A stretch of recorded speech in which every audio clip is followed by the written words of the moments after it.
Hello everyone, Edu for ई में आप सभी का स्वागत है। हम लोग क्वाड्रेटिक इक्वेशन का क्वेश्चंस देख रहे थे और प्रीवियस वीडियो में हमने क्वेश्चन नंबर 24 तक किया था। अभी इस वीडियो में हम लोग आगे के क्वेश्चंस को देखेंगे। और जो लोग एडवांस या मेंस का 10th के बाद एडवांस और मेंस का प्रिपरेशन करना चाहते हैं उनके लिए एक कॉन्टैक्ट नंबर यहाँ पर दिया गया है। अगर आप इंटरेस्टेड है इन मेंस और एडवांस की तैयारी करना चाहते हैं तो हमें कुछ ऐसे स्टूडेंट की ज़रूरत है, कुछ इंटेलिजेंट स्टूडेंट्स की, जिनके लिए मैं एक ग्रुप बना सकूं और उनको गाइड कर सकूं ताकि वो आगे चल कर के सक्सेस हो सके। ठीक है, तो ये नंबर मैंने दे रखा है। अगर आप प्रिपरेशन करना चाहते हैं और आपको लगता है कि आप कर पाएंगे तो हमको इस नंबर पर व्हाट्सएप कर दीजिए। हम कुछ अच्छे लोगों का एक ग्रुप बना रहे हैं जिसमें टेस्ट वगैरह भी लेंगे और सिलेक्टेड स्टूडेंट्स होंगे उनमें, और उनमें आपको जोड़ दिया जाएगा। वहाँ पर अब आप अपने क्वेश्चंस का डिस्कशन कर सकते हैं और साथ में मेरा भी हेल्प रहेगा। हम भी वहाँ पर प्रेजेंट रहेंगे। अगर किसी टाइप का डाउट है तो उसको हम भी ज़रूर देखेंगे। ठीक है, तो उन लोगों के लिए काफ़ी ज़्यादा ग्रुप हेल्पफुल रहने वाला है जो आगे चल करके इंजीनियरिंग या फिर मेडिकल का तैयारी करना चाहते हैं। हालांकि मेडिकल के लिए मैथ नहीं होगा लेकिन फिजिक्स में मैं उनका हेल्प ज़रूर कर सकूँगा। तो फिलहाल चलते हैं, देखते हैं क्वेश्चन नंबर 25 बोल रहा है a plane left 30 minute later than the schedule time. मतलब कि शेड्यूल टाइम से 30 मिनट बाद प्लेन खुलता है। ठीक है, मतलब शेड्यूल टाइम अगर टी हम लोग मान लें T1 तो एक खुलता है T2 से, और T2 माइनस T1 डिफरेंस कितना रहेगा? T2 माइनस T1 का जो डिफरेंस रहेगा वो 30 मिनट का रहेगा। मतलब अगर आवर के टर्म में लिखे तो हाफ आवर का। ठीक है, और ये जो डिस्टेंस इनका तय करना है और डिस्टेंस यहाँ पर दे रखा है 1500 किलोमीटर।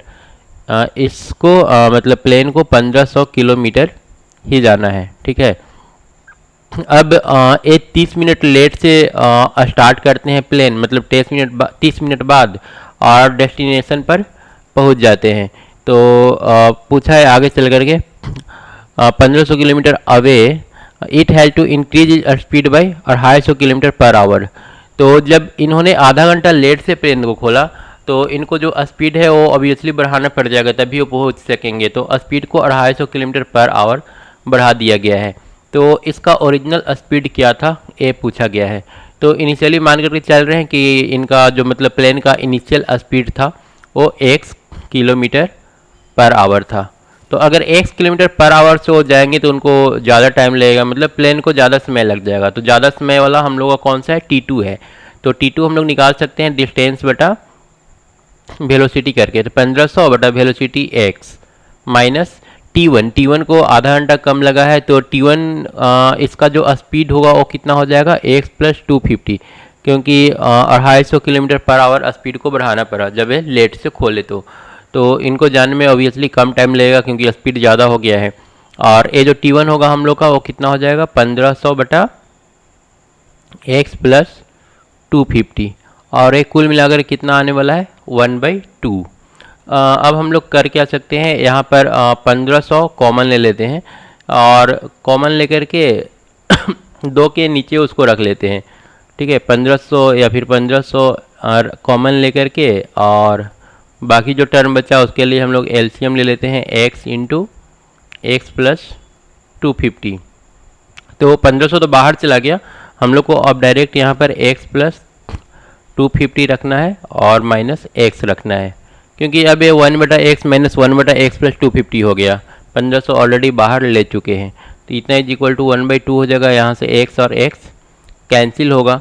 तो अगर आप क्रॉस मल्टीप्लिकेशन करते हैं तो x में x से मल्टीप्लाई करेंगे तो x स्क्वायर, और ये आ जाएगा 250x is equal to 3000 into 250।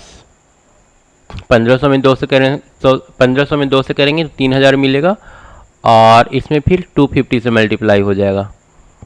तो हम लोग का क्वाड्रेटिक इक्वेशन आ गया x square plus 250x minus 3000 into 250 is equal to 0।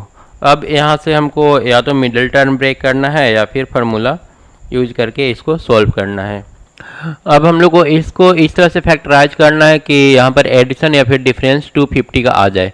तो अगर 3000 और 250 अगर लेते हैं, क्योंकि 3000 250 भी इन दोनों के सॉरी एक तरह का फैक्टर है, तो लेकिन ए लेंगे तो 250 आएगा नहीं।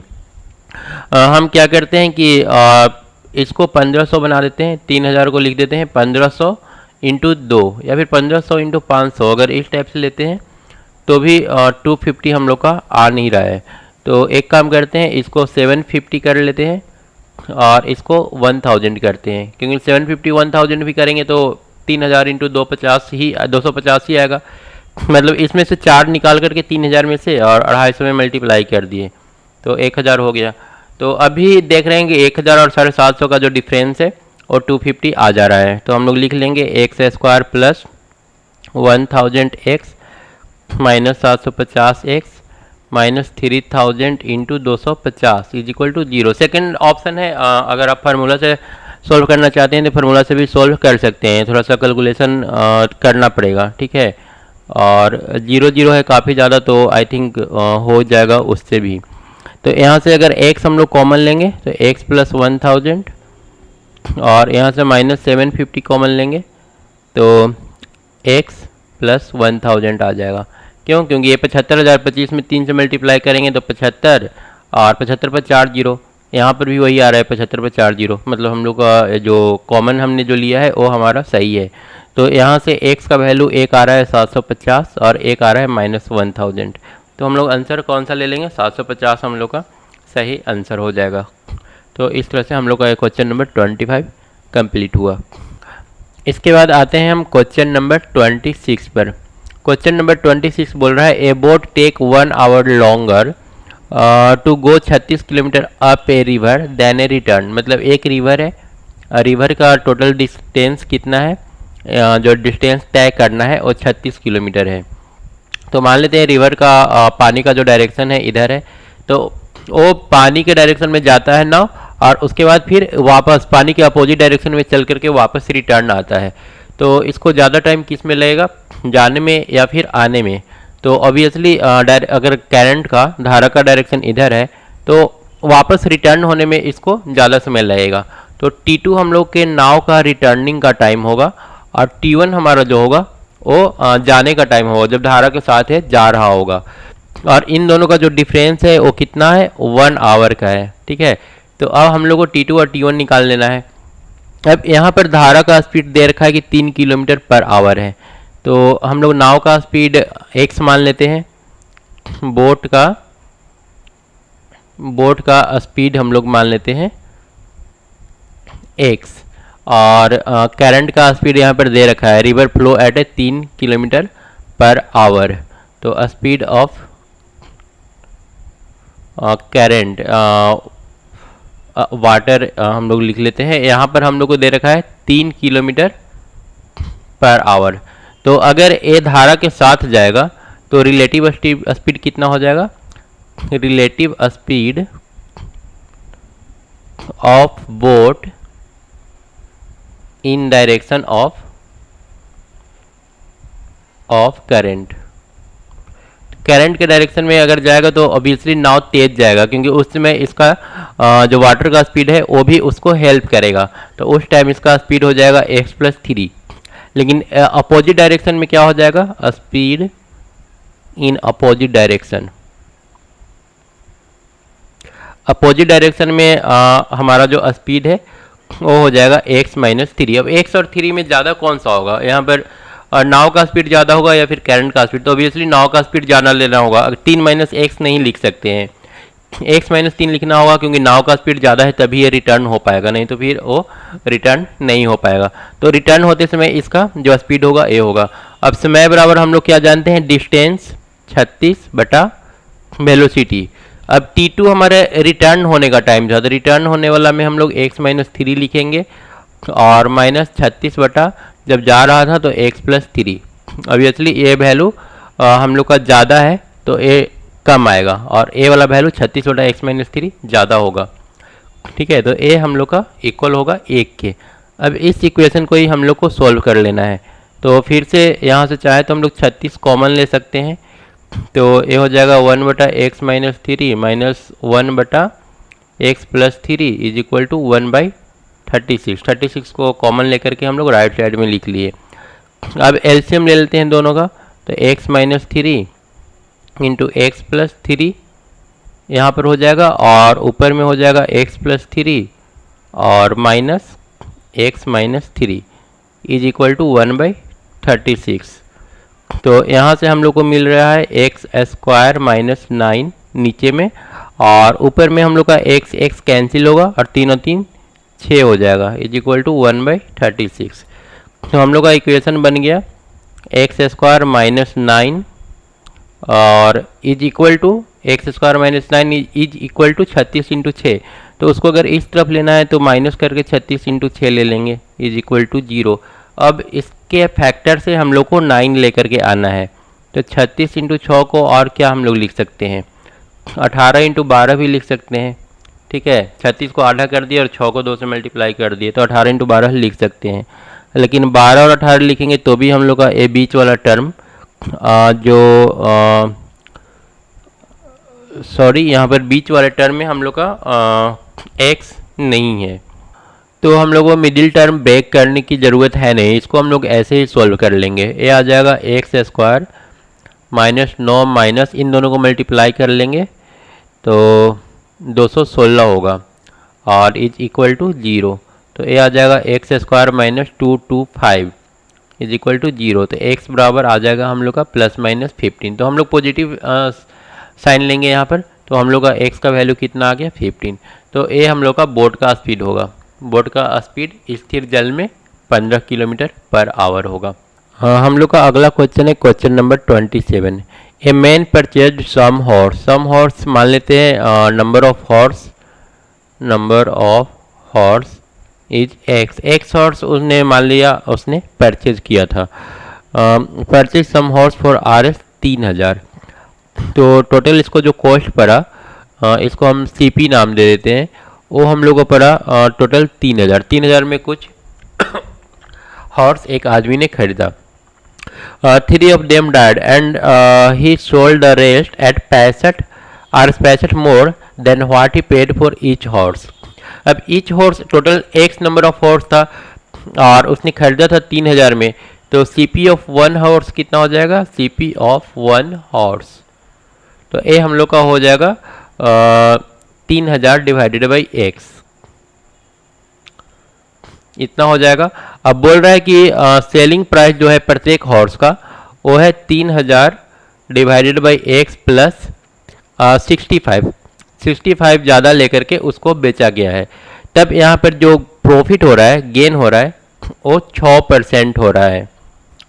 तो ये हमारा जो SP आएगा ये टोटल 1 घोड़ा का आएगा। ठीक है, क्योंकि प्रत्येक घोड़े को 65 रुपया ज़्यादा करके बेचा गया है। अब वो टोटल कितने घोड़े को बेचेगा, तो वो टोटल बेचेगा x माइनस 3 हॉर्स, क्योंकि ऑलरेडी 3 मर चुका है, तो x माइनस 3 हॉर्स उसके पास बचा है। तो हम लोग प्रॉफिट पहले निकाल लेंगे। प्रॉफिट जो हो जाएगा वो हो जाएगा SP माइनस CP। तो ये हम लोग को मिल जाएगा, इनको मल्टीप्लाई करके, और इसमें से 3000 हम लोग को माइनस करना है। तो सबसे पहले मल्टीप्लाई कर लेते हैं, x से मल्टीप्लाई करेंगे तो 3000 और प्लस 65x। ठीक है, इसको सिंपल हम इन दोनों को मल्टीप्लाई करके लिख रहे हैं। उसके बाद -3 से करेंगे तो -9000 डिवाइडेड बाई x आएगा, फिर -3 से करेंगे तो -195 आएगा। तो ये हम लोग का पूरा SP हुआ, और इसमें से हम लोग CP घटा देंगे। तो CP कितना था, CP 3000 था। ठीक है, तो ये हम लोग का कैंसिल हो रहा है। तो प्रॉफिट कितना हो गया, प्रॉफिट हो गया 65x माइनस 9000 बटा x माइनस 195, इतना का टोटल प्रॉफिट हुआ है। अब बताया जा रहा है कि ये जो प्रॉफिट है ना वो टोटल 6% है। ठीक है, तो परसेंटेज प्रॉफिट कैसे हम लोग निकालते हैं, तो परसेंटेज प्रॉफिट हो जाएगा real profit by hand, real profit हम लोग का हो जाएगा 65x minus 9000 divided by x minus 195। तो रियल प्रॉफिट इंटू 100 बटा CP, ये हम लोग का प्रतिशत लाभ होता है, परसेंटेज प्रॉफिट होता है। और CP हम लोग का कितना है 3000, और एक कितना परसेंट आया है, 6% आया है। ठीक है, तो यहाँ से हम लोग का 2 0 और 2 0 कैंसिल हो जाएगा। तो हम लोग का इक्वेशन आ गया 65x minus 9000 divided by x minus 195 is equal to, इन दोनों का मल्टीप्लाई करेंगे तो 180 होगा। तो उसको अगर इस तरफ ला कर ले आए तो हम लोग को यहाँ पर 180 घटाना पड़ जाएगा। इतना इज इक्वल टू 0। ए हम लोग का फाइनली इक्वेशन बन रहा है। इसको अगर हम लोग सोल्व करेंगे तो ए हमको देगा 65 एक्स स्क्वायर माइनस 9000 माइनस, अगर इन दोनों को ऐड कर देंगे तो ये आएगा 5 और 17 और ये 375x इज इक्वल टू 0। इसको अगर हम लोग 5 से डिवाइड कर देते हैं तो ये बन जाएगा 13x स्क्वायर माइनस, इसको अगर 5 से डिवाइड करेंगे तो 7 और 5 75x बनेगा, और इसको डिवाइड करेंगे तो ये 18 पर 00, इतना इज इक्वल टू 0 हो जाएगा। अब इसको मिडिल टर्म ब्रेक करना होगा। मिडिल टर्म ब्रेक करने के लिए हम लोग फैक्टर किसका लेंगे, 1800 और 13 का। तो डायरेक्ट 1800 और 13 को हम लोग ले नहीं सकते क्योंकि इनका डिफरेंस 75 नहीं आ रहा है। अगर 1800 को हम लोग 5 से डिवाइड कर दें तो, या फिर अगर इसको हम लोग 15 से डिवाइड कर दें तो ये आ जाएगा 120 इंटू 15 इंटू 13। तब इसको हम लोग लिख सकते हैं 120 इंटू 120 को 120 ही लिख दिए, और 15 इंटू 13 को लिख सकते हैं हम लोग 195। अब अगर हम लोग 195 और 120 का डिफरेंस लेंगे तो हम लोग को 75 मिल जाएगा। तो हम लोग यहाँ पर कर लेते हैं 13x स्क्वायर माइनस 195x और plus 120x minus 1800 is equal to 0। अब 13x कॉमन ले लेंगे तो यहाँ से मिलेगा x माइनस 195 में से अगर हम लोग 13 कॉमन ले रहे हैं तो 15 बचेगा, तो x माइनस 15 और प्लस यहाँ से अगर 120 कॉमन ले लेते हैं तो x माइनस 15 बचेगा, क्योंकि यहाँ पर हमने देखा था 120 में 15 से मल्टीप्लाई करके 1800 मिल जा रहा है। तो यहाँ से x का वैल्यू आ रहा है माइनस 120/13 और एक आ रहा है 15। तो यहाँ पर अगर पॉजिटिव वैल्यू को लेंगे तो हम लोग को निकल करके आ रहा है टोटल नंबर ऑफ हॉर्सेस जो होंगे वो कितने होंगे, 15 होंगे। तो 27 का सही आंसर 15 हो जाएगा। इसके बाद आते हैं क्वेश्चन नंबर 28 में। 28 नंबर बोल रहा है ए trader about A number of article for 1200। तो कितना नंबर ऑफ आर्टिकल खरीदा है ये इसमें बताया नहीं गया है। तो हम लोग मान लेते हैं total number of articles are x. Total number of x article खरीदा गया, यहाँ पर बोल भी दिया है कि taking the number of article he bought as x ही हम लोग को लेना है टोटल नंबर ऑफ आर्टिकल। उसके बाद बोल रहा है कि इसको खरीदा था कितने में, तो इसका हम CP रख देते हैं 1200 रुपया में खरीदा था। 10 वेयर डैमेज्ड। अब टोटल उसके पास कितने बचा, x माइनस 10 बच गया। तो SP कितना हो जाएगा, SP के बारे में बोल रखा है कि ये 2 रुपया बढ़ा करके सारे आर्टिकल को बेच दिए, मतलब खरीदा था कितने में। तो यहाँ पर x आर्टिकल का प्राइस कितना है 1200, तो 1 आर्टिकल का प्राइस कितना हो जाएगा 1200 बाई x कम होगा।